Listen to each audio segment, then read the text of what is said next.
बांग्लादेश में जिस तरीके से निर्मम हत्याएं हिंदुओं की हो रही हैं, उनके घर जलाए जा रहे हैं, उनकी बहन बेटियों के साथ दुष्कर्म हो रहा है, मेरा तो निवेदन यह है कि राजी से मान जाएं और एक क्रिकेटर को निकाल के अगर आप इस देश के द्वेष से, क्रोध से बच सकते हैं तो बचें, यही मेरी एडवाइस है। उत्तर प्रदेश के मेरठ में बीजेपी नेता संगीत सोम हाल ही में दिए अपने बयान को लेकर सुर्खियों में बने हुए हैं। शाहरुख खान को लेकर किए गए उनके विवादित बयान ने राजनीतिक हलकों में नई बहस छेड़ दी। अब उनके इस बयान ने एक और मोड़ तब लिया जब कथावाचक देवकीनंदन ठाकुर ने सार्वजनिक रूप से संगीत सोम के वक्तव्य का समर्थन किया। ठाकुर ने कहा कि सोम द्वारा उठाए गए मुद्दों पर गंभीर चर्चा की आवश्यकता है। बांग्लादेश में जिस तरीके से निर्मम हत्याएं हिंदुओं की हो रही हैं, उनके घर जलाए जा रहे हैं, उनकी बहन बेटियों के साथ दुष्कर्म हो रहा है, 6-7 वर्ष की बच्ची को जिंदा जलाया जा रहा है, और उतने निर्मम हत्याओं को देखने के बाद भी कोई व्यक्ति इतना निर्दयी कैसे हो सकता है, जो कि एक टीम का मालिक भी अपने आप को कहता है, वो कैसे इतना निर्दयी हो सकता है कि उसी देश के क्रिकेटर को अपनी टीम में ले और बहुसंख्यक हिंदुओं को उस देश में जहां 80% से ज्यादा हिंदू हैं, उस देश में क्रिकेट लीग में अपनी टीम रखे और उसमें बांग्लादेशी क्रिकेटर को ले आए, जो क्रिकेटर उस देश से आता है जहां बहन बेटियां जलाई जा रही हैं, उनके साथ दुष्कर्म किए जा रहा है।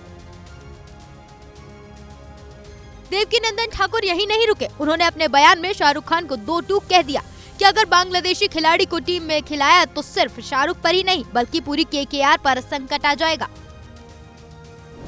निश्चित एक बात है, या तो वो बांग्लादेशी क्रिकेटर नहीं खेलेगा या पूरी केकेआर टीम पे संकट आ जाएंगे। और इसके बाद एक और बात बता रहा हूं अब आपको, ये पिछले 3 दिन से मेरे दिल में बहुत दर्द हो रहा है। अब मैं इनको दिखाऊंगा, तुम तो सिर्फ एक टीम के मालिक हो ना, वेट एंड वॉच। अब आपको दिखाऊंगा कि सनातन कहते किसको हैं। सनातनी सिर्फ माला ही करना नहीं जानते, सनातनी सिर्फ तिलक करना ही नहीं जानते। वेट एंड वॉच, आपको दिखाऊंगा कि सनातनी क्रिकेट भी खेल सकते हैं और तुमसे अच्छी खेल सकते हैं, तुम्हारे खिलाड़ियों से अच्छी खेल सकते हैं। तो अब आप वेट करिए। मेरा तो निवेदन यह है कि राजी से मान जाएं और एक क्रिकेटर को निकाल के अगर आप इस देश के द्वेष से, क्रोध से बच सकते हैं तो बचें, यही मेरी एडवाइस है।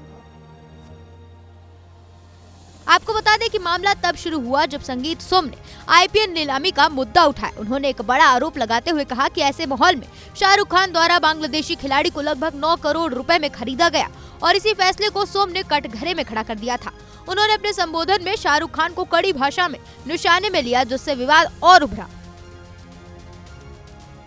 अब उनका यही बयान सोशल मीडिया से लेकर राजनीतिक हलकों तक चर्चा में है। शाहरुख खान की ओर से इस वक्त कोई प्रतिक्रिया नहीं आई, लेकिन सोम और देवकीनंदन के आरोपों ने नई बहस जरूर छेड़ दी है कि क्या सार्वजनिक हस्तियों के फैसले अंतर्राष्ट्रीय परिस्थितियों में जोड़े जाने चाहिए या नहीं।